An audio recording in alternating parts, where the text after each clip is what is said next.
Hi there, I'm Andrea Koppel, and it's Time for Coffee, the podcast where you get to hear firsthand what the jobs and careers that interest you the most are really like.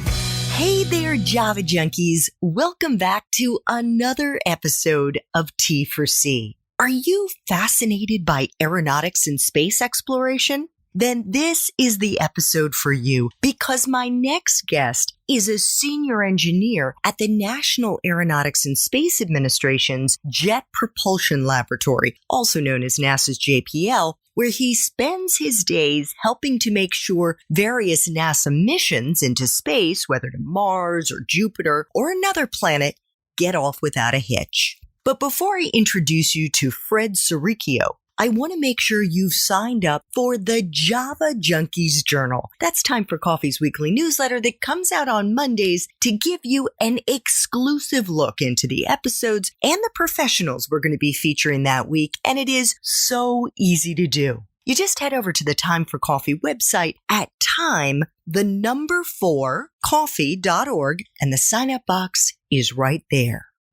Now, my Mars-loving macchiato drinkers, please grab your mug and take a chug of your favorite caffeinated brew, because it's time for another caffeinated career conversation. And my guest is Fred Serricchio, a senior engineer at NASA's Jet Propulsion Laboratory in Pasadena, California. Fred has worked at NASA's JPL for almost 26 years, and today is a technical group supervisor overseeing the Guidance and Control Systems Engineering Group.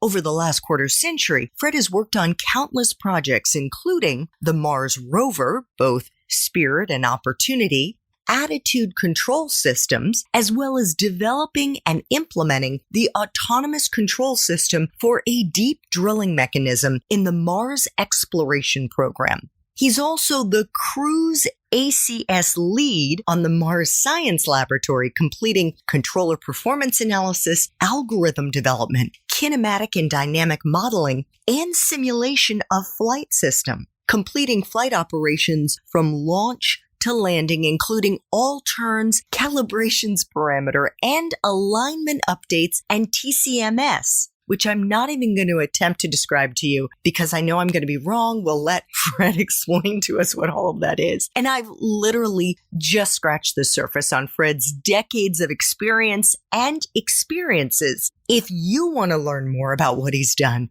please check out the show notes for this episode. And if you want to learn more about how to break into this dynamic field, check out the show notes to see if Fred's Espresso Shots episode has already dropped.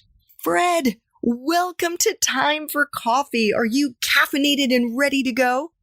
I am, and it's a pleasure talking. Yeah, it's super early there in Pasadena, isn't it? It is, but I'm up and ready. You're up and ready. Excellent. And what kind of coffee do you like to start your day with? I actually like espresso, the 10 or 12 strength from Nespresso brand. Oh my goodness, a man after my own heart. It definitely gets the blood pumping. So before we get into what you're doing now at JPL, could you please give our listeners a quick overview, Fred, of all the different NASA missions you've been a part of? Most of them that I've been involved with are in the Mars exploration program, from the rovers from about 18 to 20 years ago up until 2020, which is in development right now. The other stuff that I'm involved with is using the same type of landing mechanism that we did for Curiosity and that we will for Mars 2020, but trying to land on an icy moon of Jupiter. And that program, it's not a project yet. It's in the advanced development stage where we're working on trying to reduce some risks on the technologies in order to make that mission happen. Got it. And by make that mission happen, do you mean quite literally the journey to the planet, or once it arrives on the planet and starts doing the scientific research? Before it actually reaches the planet, there's some technologies that we need that don't exist right now that are required because we don't know much about the surface of Europa. In order to land there safely, we need to have some hazard detection sensors with the right specifications so that when we get there, we'll be able to touch down on the surface softly in a place that we actually want to go so the scientists can do their science observations from a place that has meaningful science for them. Got it. And for those who may not be familiar with JPL, with the Jet Propulsion Laboratory, it's one of a number of different facilities across the U.S. that NASA is either affiliated with or that it is, I guess, including Houston, Kennedy Space Center, Goddard Space Center. What is JPL? JPL's mission is to perform the robotic exploration of space. So the other centers do the human flight operations, but we do all of robotic space, the non-human side of the space exploration. Understood. All right. And you are a senior engineer, technical group supervisor in the Guidance and Control Systems Engineering Group. What does that mean? And what do you and your team do? As a group supervisor, I oversee about 12 engineers, and I get to see where they are in their various stages of their projects and help them with any technical issues, personnel issues, as well as their career growth over the next 10 to 30 years of their career. And the other half of my time is working on the technical side in the advanced development for the Europa Lander 3 project. Okay, so you started telling us about some of the challenges that you're grappling with right now with respect to the Europa Lander. What is involved with trying to develop the kind of landing system that you're going to need to land on a surface that NASA has never tried to land on before? With missions like Mars, where we've had orbiters that can take very high resolution images of the surface, now we have a good understanding of what those surfaces look like, and we know where we would like to land. There's both missions from the surface and from orbit that can do science observations at the same time and get a good understanding of what that environment is like. Other places that we haven't been before, the scientists have less of a clear understanding about exact type of terrain, the exact environment that we will see, because it's a new place, and that's part of the fun side of the exploration. But it also means that some of the landing challenges become more unique to that environment. Europa also has an extreme radiation environment, worse than space, just like normal space between here and Mars or here and Saturn. So the fact that the computers can get more upsets and different sensors could be corrupted, and we might have to have more redundancy and autonomy built on board. Those are the types of challenges going to a new place that we have a little bit of understanding about, but it's intriguing enough that we still want to go there. And so can you break down for us the work that your team is doing? What does it look like? Are they kind of working through spreadsheets that have all kinds of questions or tasks that they need to do? How is the work delegated? And how long do you think it's going to take you before you crack the code on this challenge? That's a good question. There's different groups who are working on different things, even in the advanced development stages. Things we've already identified as extremely risky. Landing is one of those. So my group is specifically looking at from when we start to approach the European, there's no atmosphere, but very close to the surface of Europa where the radiation really starts to take effect, going all the way to the surface. Like on Mars, we have the entry, descent, and landing phase. Once we hit the atmosphere, for Europa, because there's no atmosphere, we have a deorbit, descent, and landing phase. That's most of the area where we've been focusing on right now, because that's the stage where all of our velocity that we have coming into the planet and bringing it to zero so we can land somewhere safely on the surface and somewhere that we'd actually like to go. So the scientists will be happy with once we've actually placed the lander on the surface, they can start to do their science experiments. So it's all of the phase about observing the surface, fixing our position and velocity relative to the surface so we can start to slow down. And then once we're closer to the surface, picking a safe landing site so we can actually divert there and land somewhere safely. Gotcha. Now, you mentioned that JPL is really the hub of the robotics part of what NASA does. So are you and your team members working primarily doing computer modeling? I mentioned one of the things you do, algorithm development, kinematic and dynamic modeling. And are you also actually working with robotics equipment? So really testing it with the actual equipment, with the actual robotics at JPL? For the orbit descent and landing, we're doing mostly computer modeling and simulation of all of the components down to the sensors and actuators and everything else that we have, along with the environment. We would trick the simulation into having resets at various times, ensure that kind of robustness. And there's a different group who's also working on the surface sampling side of things. And they do have a laboratory where they're taking various types of excavation and sampling mechanisms and digging into some cryogenic ice simulants that they've determined were close enough to the European environment and actually starting to do those types of sampling. So just a technical question, or maybe just a clarification. You mentioned that Europa has no atmosphere. How is that even possible? That's a great question. And I don't know the answer to that one. But we have a thicker atmosphere than Mars, but Mars' atmosphere is 1/100th of ours, but it's just enough to where it can help us and it can hurt you. Other planets have more dense atmospheres than even Earth. And the moon, for example, our moon has no atmosphere either. So it's more similar to that than a planet. I had always thought, and I'm really going to show my ignorance here, but I had always thought that NASA's missions to different planets in space had something to do with wanting to know about life forms that may have existed on other planets. If Europa doesn't have an atmosphere and is surrounded by a field of radiation, what is it that you expect to learn there? Europa actually is one of the icy moons of Jupiter, and there's more water on that moon than there is on the entire surface of the Earth.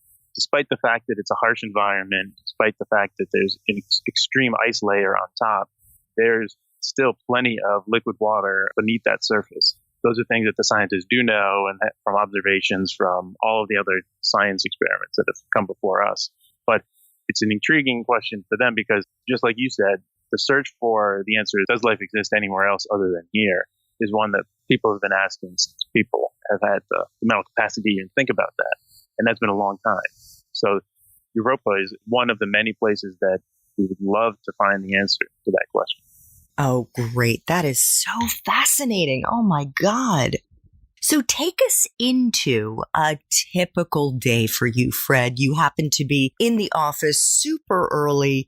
I'm not sure if it's only because we're doing this interview today at 7 a.m. your time in Pasadena, or if you usually start super early. But can you kind of break it down for us? If we were a fly on the wall, what would we be seeing and hearing you do?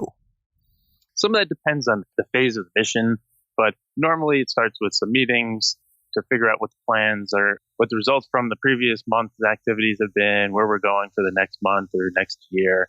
And then it becomes a lot of computer work. Some of that is in PowerPoint, describe what you're about to do and that sort of thing. But some of it is in the simulation side. Then it's, here's the results. Let's get together and talk about what those results mean within the GNC team. And then there's different meetings where we present to the flight system and the project management to say, here's what we've learned. Here's the things that would make our job a little easier. Here's what would make the entire mission work a little better, and work those trades out with them, just so we can present that type of information up to the project. And then they'd weigh all of those trades against the entire flight system, the entire project, just to make sure that we're not GNC heavy in one area and that's causing issues in other areas, just because they need to keep the schedule and the costs down in general. That's the business side of things. The fun side is actually doing the work, doing the analysis, and solving the creative problems that come up with trying to do something new to make these missions happen. So GNC, just to be clear, is that the guidance and control team? Correct. Okay. So who do you think should consider pursuing a career at NASA? Those in science, engineering, and those who would like to answer the questions beyond the planet that we're living on. And do you think it's essential that they be really good at math? And what about any other subjects or skills that they need to have before even thinking about applying to a place like NASA? A good GPA is important because we need to make sure that when you get here on the job, whether it's as a scientist, a technician, people who build our thing, contract management, the modelers and simulation folks, the computer scientists, that you can get the work done. And then you also have to have a passion for it in order to make the lifelong commitment to stick with some of these projects. You mentioned that some of these projects can go on for years, for 6, 7, 8 years. Does the intensity of the work change when a mission takes off, when the vehicle is in space? Do you end up having to work shifts around the clock? Does that change at all for you and your team? It does. For the GNC team specifically, when we launch, there's still activities that are first-time activities that have to happen. We check out the thrusters, the sensors. We check out all of the different algorithms that we can within the first 90 days, usually, making sure that during the commissioning phase that everything works the way we expected it to. If the mission was going to be a 7-year cruise, not all of the people who were involved in the development of that GNC system would stick around for the entire 7 years. It goes to a smaller team that does work around the clock for those first few months to make sure that it becomes a critical activity the first time you do anything. But then after that, it goes down to smaller teams where you're not listening to it 24 hours a day, where you get a few hours of data at a time. You look at that, make sure the spacecraft is working properly. And then you come back and you send it some activities to do, and it becomes more of the monitoring phase. If there's a big activity like TCM, which stands for Trajectory Correction Maneuver, to make sure you're really going in the direction you want to and end up in a certain place in time and space where you're supposed to end up, whether that's rendezvousing with a comet, an asteroid, or going in for a landing on a planet or a moon. Also, we make sure that all those things are happening. And during those bigger activities, then the entire larger team will come in, and that's not just GNC team. That's flight software, power, avionics, making sure that while we're doing these critical activities, everything is functioning properly. And then when it comes time for a rendezvous to a planet or a flyby of something, then again, those become more intense activities. But in between those, there's routine maintenance that's kind of going on. We're turning and checking things out and doing conditioning, checking sensors and actuators out to make sure that they're all healthy. When did you become interested in space, Fred? As a kid, I think I always have been. I always was. And then there was one time we took a trip to Kennedy Space Center, and it was like, wow, this is like a place where real things happen. So it was like the spark existed, but this was like the ignition of that kind of flame and intensity of seeing where the real exploration ends up happening. Do you have a favorite project that you've worked on, or a favorite story of something that happened while you were at work? I imagine there have been a lot of things that have happened that you've had to pinch yourself to say, I can't believe I'm a part of this. The pinching yourself moment, that probably happened when Spirit and Opportunity launched.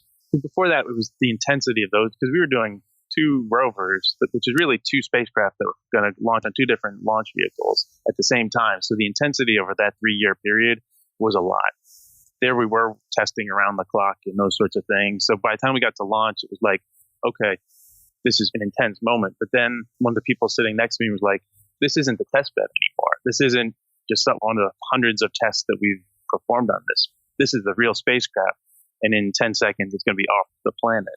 And it was like the realization that this thing is really going to be on its way to Mars in the next few seconds.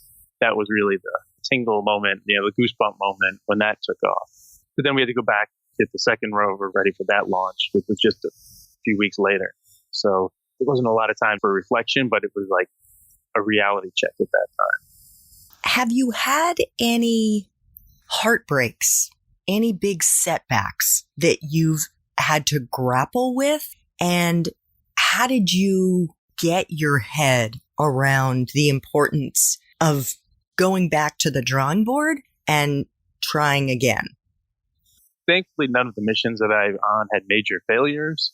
In this business, that's one of the heartbreaks that happened. The other heartbreak is you've been working on a project for a couple of years and then it gets canceled, or it doesn't get past a certain gate to proceed to the next level. And that has happened on a couple of the missions. So you're fully invested in this and you're working like this is going to be a flight project and get off the ground in a few years. And then for various reasons, the projects get canceled, the funding gets redirected to something else. So you have to step back and say, okay, although this opportunity isn't here, then this will create other different opportunities.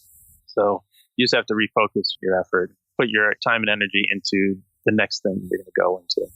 Yeah, I would imagine that hopefully whatever work you were putting into the project that was canceled can be repurposed for a new project. It can. And a lot of times there's projects that do get canceled and resurrected in a few years. They're not starting from zero every time they think of a new project. But it is disheartening that something you've put 3 or 4 years into is going to be put on the shelf for another 5 years. And it may not be you who gets to work on it again. It may be somebody else, but at least that mission can survive in the future. So you have to see the value in what you have done and see it for what that is. Absolutely. So how does your current feelings about working at NASA compare with what your expectations were 26 years ago, Fred? When you started working at NASA, how do they match up? That is a great question. I don't think I have a great answer for it. But before I started, it was like, I just want to be at this place that does these amazing things, right? And then once you get there, it's like, oh, I get to work on this. I get to fly this spacecraft. I get to do this testing. I get to develop this algorithm or software. Each step across the career had kind of been, oh, I like this. This is an opportunity. Okay, I'll take this. This is an opportunity. I'll take this one. This opportunity went to somebody else, but where this mission got canceled, so I didn't get that. It was more of, I felt lucky about each thing I was able to do and each of the tasks I was given and the projects I got to work on. So the 25 years have gone by fast, which I guess is a sign that I'm enjoying what I'm doing. Fun is still there. Oh my gosh, that is wonderful. So do you feel that your expectations of what it would be like have synced up with the reality of the day in, day out, year in, year out work that you have been doing? I think it would. I mean, there have been challenges with certain projects or people that are everywhere, but those are the rarities as opposed to the more commonplace where the people who are working on the projects with you are just as enthusiastic as you are. And you really are lucky to work at a place like this. And when I give tours or when I go to the JPL open house and I get to talk with people who don't get to work here, that's more of like a reinvigoration time where it's like, you do realize how amazing it is to work at a place like this. I'm like, yeah, I get that. That's why I'm here talking to you about it. And that's why you've been there for 26 years. Exactly, yes. So what is the culture like? What is the vibe at JPL? It's really more of a campus feel, like a university, where there's research going on and there's people riding their bikes around, having lunch on the JPL mall and talking about projects, and then after work, they're hanging out and talking about the work they're doing. So it stretches the work into the personal life, and they're very intermingled because you enjoy working here and you enjoy the things you're doing, and that it just kind of spills over into that, which I think for me, it's the right kind of place and right environment for me to be. Terrific. So speaking of a campus-like environment, let's flash back to when you were in college. You went to Rensselaer Polytechnic Institute in Troy, New York, and you got your BS in mechanical engineering. Did you know what you were going to do with that degree when you graduated, Fred? No, there were 3 types of jobs that I was interested in after graduation. One was the space field, space exploration. The other was doing Disney rides, sorts of things like amusement park rides, the big stuff. Or in the movie industry, doing the animatronics and the robotics of those types of things. Those are the 3 things that were interesting to me. And it just turns out that I was lucky to get a job at JPL in one of the 3 that I actually really was interested in. Cool. Now you went pretty much straight from undergrad into grad school. You went to the California Institute of Technology and you got your MS in mechanical engineering with a focus on controls. Do you think you would have been able to land a job at JPL if you hadn't gone on to get your master's? I definitely think that the master's degree did help, and specifically in the group that I'm in now. During undergrad, I was interested in controls and control systems, but I had only taken like 1 class into that, which was really more of an introductory thing. Getting the master's degree really did help. What about when you were still at Rensselaer? Were there any extracurricular activities or clubs or part-time jobs or volunteer work that you were involved in that in hindsight you think actually helped you develop skills that have been useful to you in the professional world? The types of clubs and things I was involved with are really more of the extracurricular, non-research, non-engineering related. They were more of balance the stress out of the workload and the course load at the time, which was a good thing. But I don't think that any of those helped get the next job. I tried to get some of the research on campus, but at the time for undergraduate students, it was very limited. There weren't too many opportunities because there's plenty of graduate students who they had and who needed that type of work and were better suited to it because they had already had their 4 years of undergrad and they had more experience to bring to those types of things. So I was a little disappointed that I didn't get any of those, but I did fill my time with other things that just kept the balance of the stress of the workload in college and helped keep myself sane. What about internships? Did you have any when you were an undergrad? I did not. I tried to get those too, but they didn't come to me. I had a good GPA, but there's 1,000 people applying for one job, so the odds aren't really there. So every summer I kept applying for internships at a bunch of different places, and none of those came through. So what was your first job out of college, and how did you get it? After 4 years of trying, I interviewed with JPL, actually, and I didn't hear anything. And this was getting towards the end of March and April and May, and I'm like thinking to myself, well, I guess I'm going to have to just work on campus again this summer. My job there was actually painting the dorms because it paid more than doing the research. So I'm like, okay, I'll do this again. Until I realized, well, let me at least call JPL to find out where I stand, if they've made all their decisions, and if they've hired everyone they were going to for that summer. I went on the phone, said that I interviewed well, and that they had pretty much hired everyone. So I'm like, well, when you say interviewed well, what does that mean? And she's like, we got a 1+ rating. And I asked, is that good? Is that out of 5, or what's the scale? She said 1+ is the best rating that you can get. So I asked her, well, if you're going to hire somebody, why wouldn't you hire me? Like someone who scored high. And she's like, well, let me call you back in a little while. So she hung up the phone. She called someone at JPL. And that same day, she called me back saying, give this person a call who's actually in this same section that I'm in right now. Talk to them and see if you'd like to do a summer job. So I called him, and he was talking about testing some actuators that would end up on the Cassini spacecraft. And I'm like, yeah, I'd love to do that. And so he said, okay. That was a Thursday, and I ended up flying out that weekend and starting at JPL on that Tuesday because it was Memorial Day weekend. So it wasn't typical for me to be that pushy.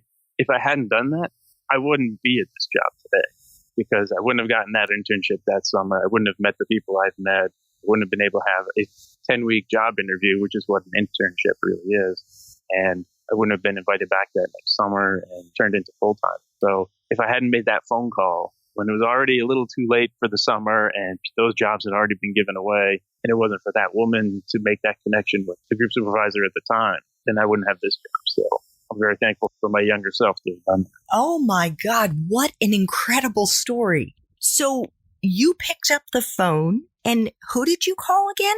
This was the woman in HR who had been involved in the campus recruiting, and I had interviewed with someone on campus, and they get hundreds of interviews, 100 of applications. So it really was one of 100 who all of them could have been future JPL employees. I wasn't picked that summer, but I asked, is it too late? And basically she went out of her way to say, well, it's not too late. Let me see if there's someone who can make a job for the summer, because there's plenty of work. And sometimes those internship opportunities come up late. It's like we don't know that we'll need somebody until May, when most of the students by then have already gone off to their summer internships or have accepted at different places. So she went out of her way to make that connection for me and do that networking, and thankful that she did. So what was it, do you think, Fred, that had you atypically decide to pick up the phone and then to push back a little bit when she said you got a really high score? Because for the 4 years prior, I hadn't gotten an internship. I was working hard. I wanted to get that next step. I guess this was the end of an entire undergraduate career where I had done pretty well. I had a good GPA. I learned the things in classes. I wanted a chance to get in the real world, start to apply this sort of thing. And if I hadn't asked then it was just basically saying, okay, I'll try again next year. And I got tired of waiting to try again next year. So what do you think the takeaway is that you could share with our young listeners? Probably one, to not lose hope and get discouraged. That's definitely important because especially with internships, there's a lot of people applying. And even if you're a freshman, sophomore, or junior, there's people who have already gotten their bachelor's and are a couple of years into their master's or their PhD, who you're also competing with. Now I see it from that side where it didn't mean what I thought it meant at the time because the pool of people is just so large. And it's also okay that if I had taken an internship at a place where I wouldn't have seen myself for 20 or 30 years just to get experience, that would have been another thing I could have tried in earlier years. But for me, it was like, I want a space exploration job, so that's what I was focusing on. But there's plenty of experience I could have gotten in other industries that I could have brought to wherever I ended up. For sure. And what I think is so interesting about that example, Fred, is I think sometimes that's what employers are looking for. They're looking for someone who has a fire in their belly and who isn't going to take no for an answer. Because if you think about, in the case of JPL and NASA, the work that you're doing, I mean, you're banging your head against the wall a lot of the time looking for solutions to problems that may seem intractable. Yeah, there definitely needs to be an stick-to-itiveness and that kind of dedication and that kind of tenacity. So I have two final time for coffee questions, Fred. If you have a story that you could share with our listeners about a time in your professional life, so since you started at JPL, when you really struggled, it may be that a project that you were working on got pulled. It may be that an aspect of something you were working on kept not working. And most importantly, how you got through that challenging time and maybe a lesson you learned in the process. It was actually that first summer that I did end up at JPL.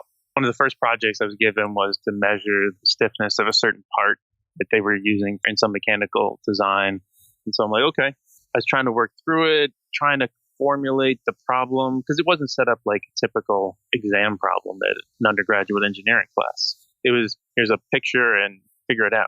It wasn't like a word problem in mechanics of materials where certain material properties were given and assumptions and all that. You had to figure all that out on your own. And as an undergraduate, that's not something that you're taught. That's something that you learn after the class or in some of the more project classes or in graduate school, because you have to synthesize the whole thing together. So I was having a real hard time even formulating the problem. And I was getting frustrated because I'm like, this is my first week on the job here. Thought it was good. I had the 1+ rating. I thought that this is a place I'm meant to be. But if I can't do this, how am I going to be here for more than this summer? So I was getting really, really frustrated, really depressed almost in that first week and just not being able to figure this thing out. So much so that even when I called home, my mom was like, sensed the depression in my voice and she started crying.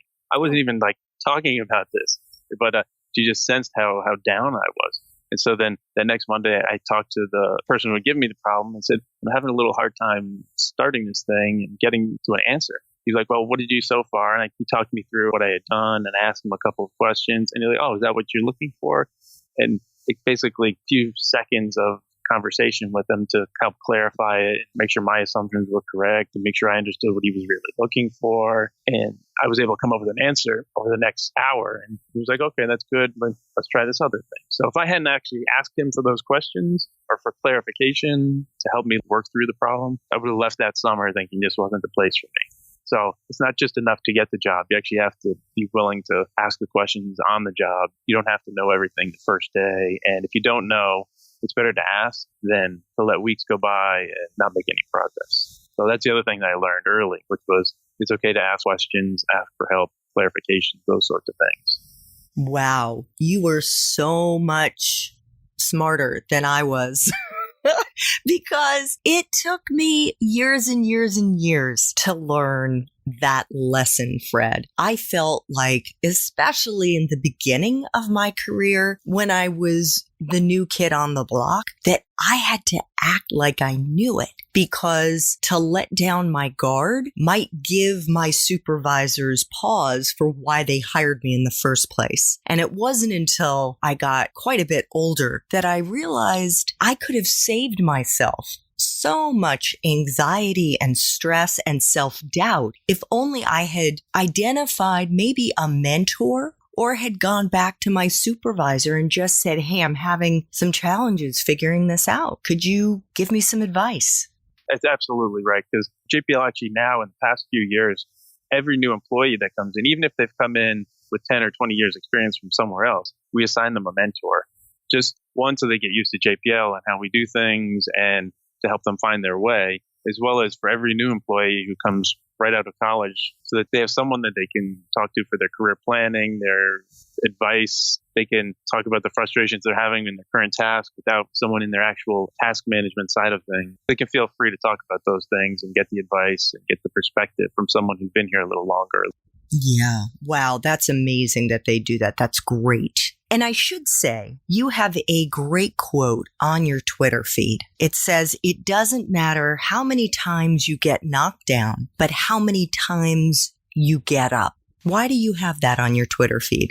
Because that's the tenacity and that's the type of mentality you need to have, because not everything's going to go your way in anything forever. You may get lucky and things are going your way, but you have to be able to get past the difficult times. And that's the thing that will enable success. Because there's also those cartoons where there's two people digging a hole and one guy's turning around and the other guy kept going and the goal is just past the point that the first guy turned around. Those are the types of things where you don't know where success is. And if you stop, you're never going to find it. So it's really working through the difficult times and being able to push through those and get past those. And that's where the resiliency and the success will come from. I love it. Final time for coffee question. If you could go back to Rensselaer and do it all over again, Fred, but based on the wisdom you have now, what advice would you give yourself? I would have probably taken advantage of more opportunities to make myself more well-rounded. I've done it since then, but to where I tried to do things that were not science, not engineering, but just things that were interesting to me, like music or acting or those sorts of things that would be like not school, but something else.